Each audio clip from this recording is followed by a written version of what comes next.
and welcome to Women in Retail Talks, the podcast where C-suite executive women in the retail space share their stories of professional growth, leadership development, personal journeys, and more.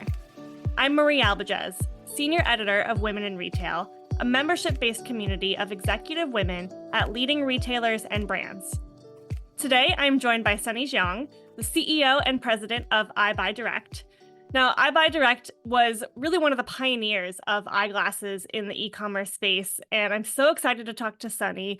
Her and I talk about her career journey through the ranks of Eyebuydirect, what the company culture is really like there, and the decision behind opening the company's first physical location in California this year. So, Sunny, I'm going to bring you in. Thank you so much for joining me. Thank you for having me. Yeah, I'm excited for this conversation. I mean, your career at Eyebuydirect spans several years. I know that you've been the CEO for 6 years, but let's start with this conversation with your company journey, your career journey. I know you kind of rose through the ranks, so just give us the little, elevator pitch of what your career journey has been like. Sure. I joined Eyebuydirect right after grade 18 from college. My first role was the finance controller. After working in a finance department for a little over 3 years, I transited my job to the operations department. And when Eyebuydirect became a member in the previous Essilor International Group, I was promoted to be the general manager.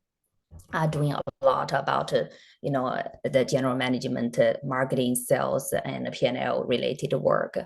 And then when Essilor and Luxottica, the two groups merged, I became the CEO and the president. That was about 6 to 7 years ago. Okay, so I heard finance to operations to general manager of marketing and sales to now CEO. I mean, that, obviously took quite a while, a long time over a stretch of time. How did you know when it was the right time to pursue each position? I mean, was it always your goal to kind of get to the top? Like, how did you go through each of those positions? Yeah, I know it was a long journey, but not really, to be honest. When I was younger or in the first years in my career, I had no idea to be the head of business of a business for so many years. And if someone, I would say when I look back, if someone wants to climb the career ladder, there are two critical things to consider. The first one is always be working on your current job, perform at your highest level, contribute to your team and to the business. Don't already think far, for your next steps before you are doing a really good job at the current scope of work. And the second thing is be open to learn, be curious about new things. For example, when I was a finance, Eyebuydirect was already a company managing everything from the beginning to the end. Like from the product design to the manufacturer to the customer service center, right? And I was asking myself, how can I do a better job if I don't know well about the supply chain manufacturer? Because there were so many opportunities hidden in the gross margin, right, in the P&L. I guess that was one of the reasons guiding me or let me transit my next role to the operations department. But long and short, overall, if we want to do a good job in a career, as I just said, be very practical, be dedicated and committed to your current role, and then open to learn, always learn, and think about the next steps. Mm-hmm. So as you're thinking about those transitions, as you're learning more about the company, how do you approach your manager and say, I've been really good at my job, I've been dedicated to this position, but I'm curious about XYZ. How can I move into that position? What is that conversation like with your supervisor? Yeah, that's a great question, Marie. I would say it was a bit rare for me to, directly go to my manager back in the years asking for the next role or asking for a promotion. What I did always was like try to have regular conversations with my managers regarding my current work and like regarding my deliverables, performance, and of course I always have my own review, right? But I was even more open to listen or hear about the feedback from my managers to make sure that we're aligned. It is very often that some people think that they do a good job, but it's not the same way from their managers or colleagues. So very regular conversation with your managers and to align about the understanding of your performance or contribution, and then like try to explore about what's next and express to your colleague or manager about your interest, your passion. So for example, when I was the general manager, I proactively took the role as the chief marketing officer because it was a new thing for me. I was so hungry to learn new things, and I realized that it was one of the biggest contributors to the P&L. And then when I did a good job, I made some nice growth on the top line is center, and I brought the work to the manager, explaining to him how did everything happen, and then we can discuss, like what could be the next is center. I would say just have transparent communication about what you do and your passion.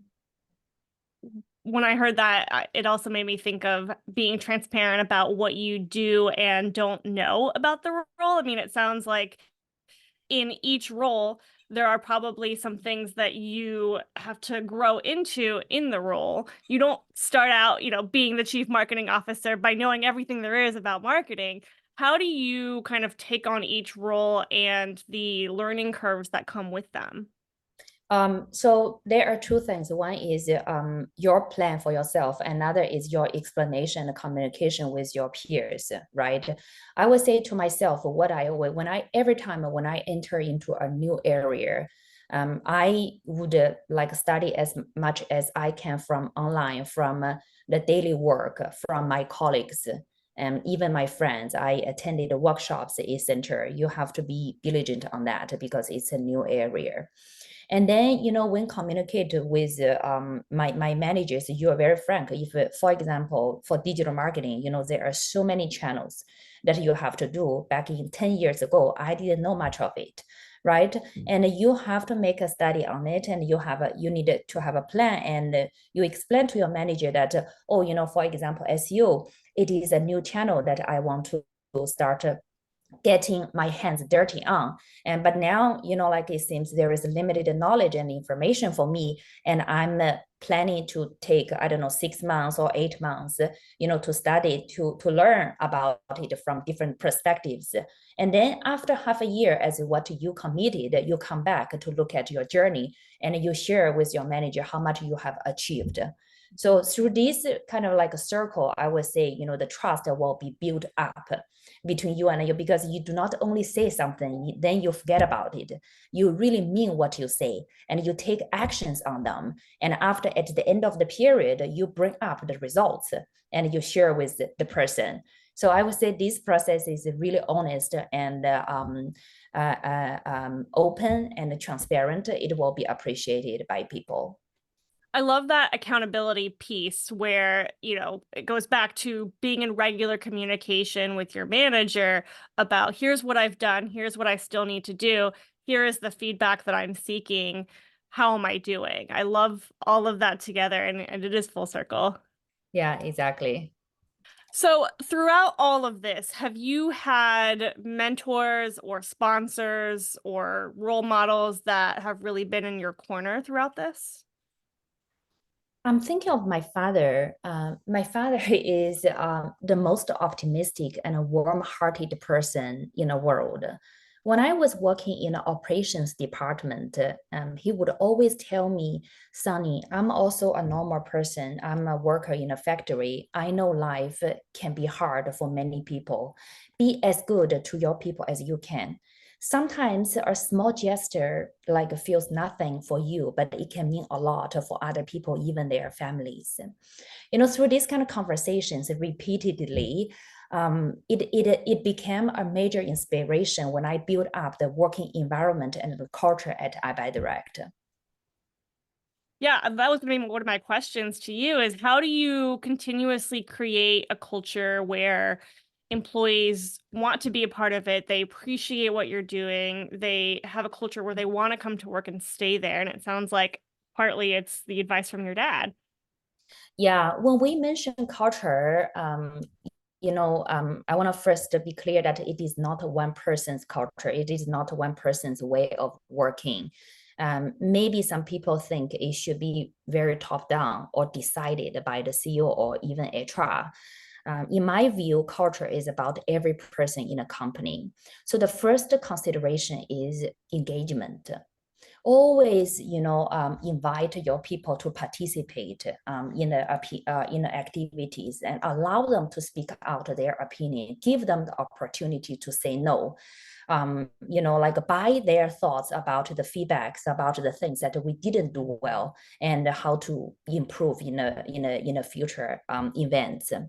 So except for engagement, it's also like communication and transparency. If we are able to work in an environment with transparent communication approach, that would be a bigger contributor for a success of culture. I give you an example. Right now, Eyebuydirect is under a dramatic integration with our mother company. This process has been there for almost 2 years. Indeed, we're at the end of the process. Usually, you in these kind of projects for centralization, integration, it's easy for people to feel down, right? To feel disencouraged, even cause some instability in the team. But from the very beginning, together with our management team, we give like we share everything we know. Sometimes we also even encourage people to ask questions. If we know the answers, we clarify immediately. If we don't know, we just let them know we don't know.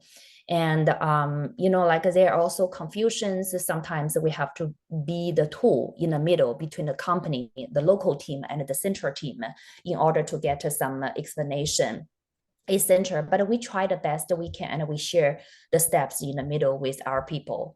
Mhm. If we look at the result today, I would say our team is very stable. Our staff retention rate is even a little higher than the time before the integration. And our people, when we do the survey, our people feel very secured, very comfortable for this because they know what's going on. They know like the next steps as much as they should. Yeah. I would say, again, back to the question about the culture, be engaging and be transparent, be communicative.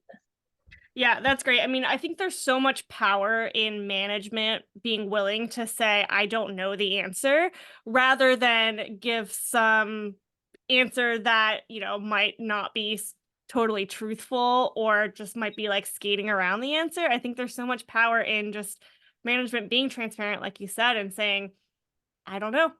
We'll figure it out together or let me get back to you, right? Yeah, absolutely. So as CEO and president, just as someone in management, it can be really hard to get your direct reports to share feedback about you, right? The old trope is you don't want to give the CEO feedback because, that then you're criticizing your boss. So how do you create a culture where they feel comfortable coming to you with feedback in the same way that you feel comfortable giving them feedback? Oh, actually, this is one of the most common things that we do in a company, regardless of your position. Like people really feel free to, like comment or like share notes about each other, Mhm. because we all know nothing is personal. It's only, like good wishes for people to do better and better in their positions or jobs. In my way, I would say, in a company, we do not have a very severe, hierarchy. Oh, like you're the CEO, you have many layers to, like a normal staff. So you don't have any communication or trust with others. It's not like this. Yeah, I would say, Eyebuydirect, even this year, we have hundreds of people in a company, right? We're still operating the business quite like a startup model. I would say, we have the annual activities, we have the team by team events. When we have meetings, even the management meeting that we have every other week, we always open the seats to everyone, depending on different topics.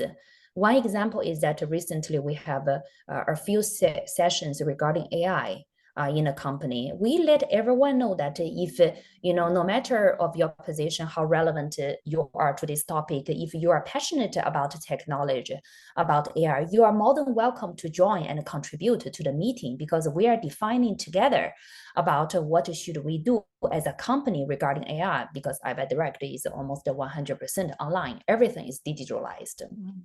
So this is just one example to tell, it's also part of the culture that we are fostering in a company. We do not let people feel that, I'm just a normal staff. I have a long way, to go with the CEO. I have no way to communicate with her or him about anything. Mm-hmm. I love that. It's empowering anyone in the company to speak up and say they can contribute as much as the CEO can. I love that. Yeah, even, like when I was in Shanghai, I had regular meals with staff that is not in N-1, right? We have N-1, we have N-2, right? If you look at the organization chart. So together with HR, we insist, to have some very casual conversations between me and the other staff. Sometimes it's, it's just a colleague from the customer service team, right? So because I regularly listen to the phone calls with our customers, and I'm eager to have a direct chat with our customer service rep in order to understand her or his work, his challenges, and the opportunities that he thinks that we can do, because he's the direct POC for our customers. It's absolutely valuable to hear from him and to know his thoughts regarding, what we are doing, and, can we do a better job, etc. Mm-hmm. And that shows that someone like the CEO cares deeply about all aspects of the company, of the employee's journey, and the customer journey. I love that. Yeah. Mm-hmm. So let's stick with culture for a little bit. I want to ask you if there's been any challenges or microaggressions that you faced, particularly as a woman and as a person of color in the retail industry, in the eyeglasses industry, that you have experienced firsthand and that you want to make sure doesn't happen to future generations. Yeah, as a female professional, one of the questions that I'm asked the most is, Sunny, as a professional, how do you balance your life and How do you work? do it all, right? Yes. Yeah, how can you do everything?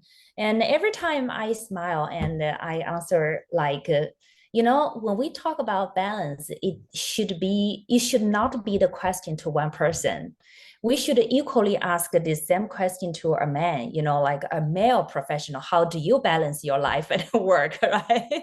So we take the responsibilities of our, professional development and the family related things. And look at my case, I would say, I'm not able to be on today's position if there was no such generous support from my dearest husband, and as well as from my parents-in-law, even my children. If they didn't understand me, didn't understand my passion and my strengths, it's impossible. Right. So I think this situation has been improving in the recent years, but I still wish that in the future we can have a more equal view when we look at the male versus female professionals in a career world. Yeah, I've noticed more and more reporters asking men that same question of how do you balance it Oh, that's all, or who's great. watching the kids, because yeah, I mean, it's unfair. If we're going to do it one way, we have to ask it for everyone. I agree. So speaking of kind of work-life balance and the myth that is balance, I read an interview that you did with Medium recently that every Friday you dedicate a half day to yourself. What does that mean? How do you spend that block of time? This is indeed a habit I developed over the years, and I still maintain it today. The benefit is huge. I encourage every leader to do it. For me, what I do first, I do the follow two things, right? First of all, I sit down with myself to summarize this week, right? What was done, what was not done, and what was the key takeaways. And if similar things happen in the future, how can we make it better? How can we improve? And the second thing is to look at next week, the following week, right? What should be my priorities? And when I relate to the strategies that I make in the beginning of every year, are we still on track of most of the things? Or are we far for some of the items? How can I avoid myself being trapped in a back-to-back meetings that is consuming almost all of the time from the calendar? And another, thing, no matter when I look at the current week or the following week, I always secure a block of time to think about the people, the team, right? So like, how did I interact with my teams in this week, or how do I plan to do that in next week? We have key talents, are we assisting the key talent to grow, or like to deliver the projects, to perform in the projects, or the initiatives as what they wish, essential. After the two things, another thing that I insist to do every week is to write. Writing is a beautiful thing for me, and I always talk to people about it. It feels like you are inviting an external guest to your world. You explain to him what you have done in this current week and what you want to do for next week. And when you write down the things for yourself, it's washing your mind. It's telling you that, oh, like maybe something you have considered makes sense, and some things didn't make sense as much as you thought. So, like this is like a review process, but during this process, you revise things, right? So like you make your work better. So I would say, like summarize the current week and look at next week to have a very, clear list of priorities, and try to write down the things as much as you can. I love that. Thank you for walking us through that. So let's talk a little bit about Eyebuydirect itself. Tell us, the format of it, how it came to be, and what you guys are focusing on now. Yeah, so I would say, like in the whole online optical category, it is the growth is stagnant. It is not, growing in terms of the whole demand in the industry. It is not growing as much as we can. So we have to be really smart and effective in terms of what to do, what not to do, essential. And we opened the first retail touch base in California, I think like since April. It's been a couple of months. Yeah, exactly. And our team is very diligently working on the like the to analyze how is it helping us to better serve our customers, at least in this nearby region or area. I feel it's better earlier to draw any conclusion so far, because like we have very limited information, and we're not able to define what to do regarding expansion in the future, etc. But I would say no matter, like we continue opening more retail touch bases with consumers, or we, continue staying online, and everything is for serving our customers better and more effectively. We are very determined to do that, of course, together with Warby, together with other key players in the industry.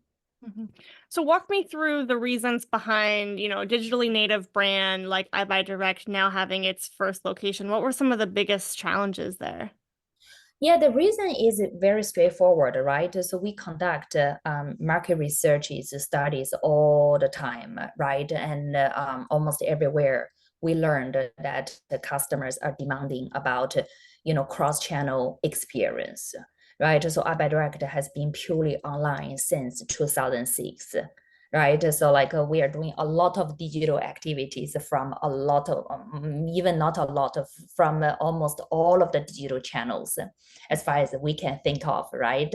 And then, like we learned maybe, to have some physical presence in this category could be beneficial for consumers. And we wanted to do that. And we are also, as mentioned just now, we are learning about the best locations, about the best experience for consumers. We will see that. And Marie, you mentioned about the challenges. I would agree that there are challenges that we didn't think of in the beginning when we decided to open stores, such as the foot traffic. We thought, like we want to provide very like good service to customers and about a product, about purchase itself is center.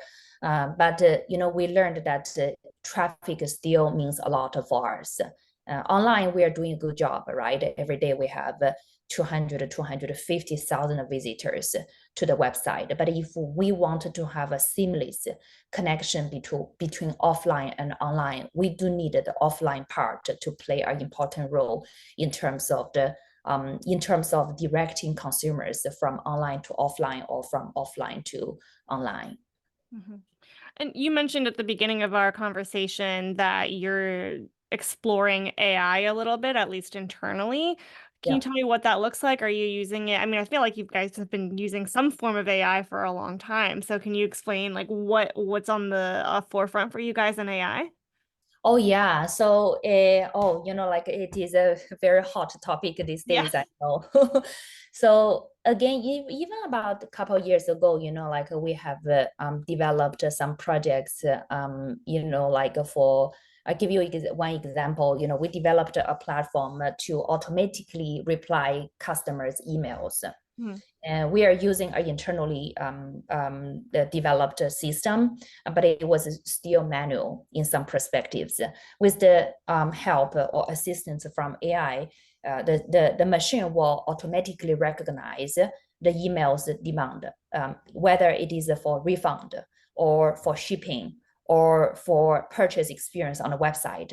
The system will recognize what is it and automatically pop up a template to our service agent, right? And the agent will read briefly about the template with the content on it, and will make some adjustment by herself, and then can just click the button to send it out. Mhm. This has helped us to reduce headcount about 15% when we launched it to the service team. Of course, we are still improving, make it more efficient, but it is one of the examples that we are leveraging AI to benefit the work that we are doing. And except for that, like a personalization on a website. Mhm. Right? So when you are a new customer, we will give you some best sellers, which can fit most of the people's need. And when you are a repeated consumer, you will see what you have browsed in the past when you came to the website, right? The product and the lenses, even something you left in the cart, we will give you a reminder, etc. So this is another area that we are thinking to also do better with the assistance from AI. And also, like the management, the again, for digital business, you have to be extremely like deep on data, or reporting center. We are also using AI to develop our business management system for that. Hopefully we can make smarter decisions with that in the future. And am I correct that you guys have had virtual try-on for a long time as well? Yeah. So we do have it on the website. Okay. And how has that kind of evolved over the years as virtual reality and AI has gotten better? Yeah, it's another thing that we're proud of. So from the numbers perspective, 20% of the website users they interact with this feature. Hmm. And out of these 20% of people, their conversion rates are 50% higher than the ones who didn't use it, leverage it. So we're super happy about the performance or the value from it. And from I think we launched this most recent version of virtual try on from 2000. 2022, about 3-4 years ago. And in the past 3-4 years, we have done so many revisions, so many, upgrades. Even recently, we are exactly now, as of now, we are under another technology update about this tool in order to make the experience smoother in some perspectives. Okay, great. The last thing I want to ask you about before I let you go is the company's commitment to sustainability, which, obviously another growing topic, another buzzword, but Eyebuydirect launched the collection of eyewear made from renewable, recyclable, bio-based materials last year. So my question to you is that commitment to sustainability, how is that showing up in other ways at Eyebuydirect? Yeah, Eyebuydirect is a company deeply committed to sustainability and social responsibility. As you mentioned, Mary, from the bio-nylon, bio-acetate, 5-C, these collections are all reflecting our commitment. Like in terms of the skills, from 2022 to 23, the eco-friendly skills, the number increased by 57%. Wow. And that is another expression of the commitment, right? And among all of the new skills that we are introducing to the website, by this year, the sustainable product will contribute by 10%. And this 10% will become 50% by the year 2027. Nice. So we are on the way to do a better job on that.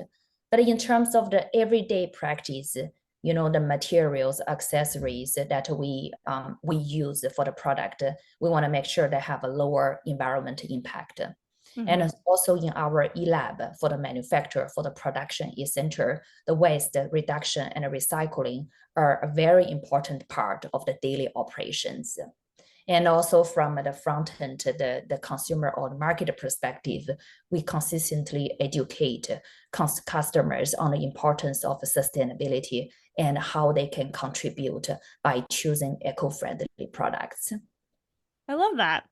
Well, Sunny, I am so excited to see what you do both in the sustainability part of things. Also, we'll have to have you back on to hear how the first location is doing and the data around that. But really enjoyed our conversation. Thank you so much for joining me. Thank you, Maria, for inviting me. I also enjoy it.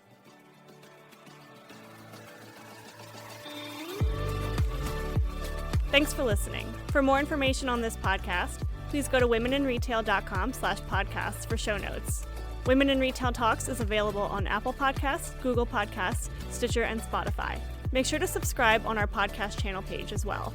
If you've enjoyed this episode, please take a few moments to rate and review our show. Lastly, if you're a female retail leader interested in joining our community at Women in Retail Leadership Circle, visit womeninretail.com/apply. Thanks, and until next time, this has been Women in Retail Talks.